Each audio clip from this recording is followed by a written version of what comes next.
আসসালামু আলাইকুম সুপ্রিয় শিক্ষার্থী বন্ধুরা, আজকে আমরা শিখব same words but different meaning. এই বিষয়টা একটু ক্লিয়ার করার চেষ্টা করি। অনেক সময় আমরা অনেক শব্দের সাথে আমরা অ্যাস বা ইএস যুক্ত করতে পারি, সেক্ষেত্রে প্লুরাল বোঝাই। কিন্তু এমন কিছু ওয়ার্ড আছে যেই ওয়ার্ডগুলোর শেষে যদি তুমি অ্যাস অথবা ইএস যুক্ত করো, ভিন্ন ধরনের একটা মিনিং তৈরি হয়। সেটা একটু জানার চেষ্টা করব। যেমন দেখো, গুড শব্দের অর্থ ভালো, কিন্তু তুমি যদি বলো গুডস, গুডস মানে কিন্তু ভালো সমূহ না, গুডস মানে হচ্ছে পণ্য, ঠিক আছে। ওয়ার্ক শব্দের অর্থ কাজ, কিন্তু তুমি যদি বলো ওয়ার্কস, ওয়ার্কস দ্বারা কি বোঝাচ্ছে? শিল্পকর্ম অথবা সাহিত্যকর্ম। অথবা তুমি দেখো ওয়াটার মানে পানি, কিন্তু তুমি যদি বলো ওয়াটার্স, ওয়াটার্স কিন্তু জলাশয়। এরপরে রেইন শব্দের অর্থ বৃষ্টি, কিন্তু তুমি যদি বলো রেইনস, সেক্ষেত্রে এটা দাঁড়াচ্ছে বর্ষা। এরপরে কাস্টম শব্দের অর্থ প্রথা, কিন্তু তুমি যদি বলো কাস্টমস, একটা অ্যাস যুক্ত করে দিলা, কাস্টমস মানে কিন্তু আবার শুল্ক বোঝাচ্ছে।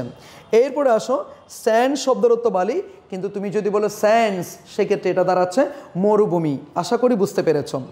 এরপরে আসো প্রিয় শিক্ষার্থী, আমরা অ্যাডভাইস শব্দের অর্থ উপদেশ, উড শব্দের অর্থ কাঠ, টাইম শব্দের অর্থ সময়, অনার শব্দের অর্থ সম্মান।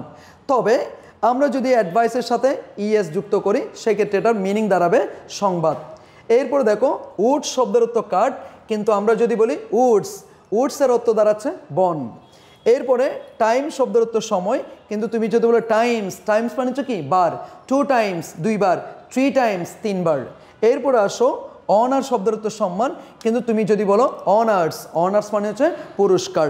তাহলে সেক্ষেত্রে আজকে থেকে তোমাকে যেই বিষয়টা বলবো, অ্যাস বা ইএস যুক্ত করার আগে তোমাকে চিন্তা করতে হবে, কারণ সব শব্দের সাথেই তুমি চাইলে অ্যাস বা ইএস যুক্ত করে প্লুরাল করতে পারবে না। অনেক সময় দেখা যায় অ্যাস বা ইএস যোগ করলে ভিন্ন ধরনের একটা অর্থ প্রদান করতেছে। সো বি কেয়ারফুল, যখন তুমি শব্দের সাথে অ্যাস বা ইএস যোগ করবা, তখন একটু সচেতন হয়ে করবা। সো সেই পর্যন্ত ভালো থাকো, সুস্থ থাকো, দেখা হবে পরবর্তী ক্লাসে। আসসালামু আলাইকুম।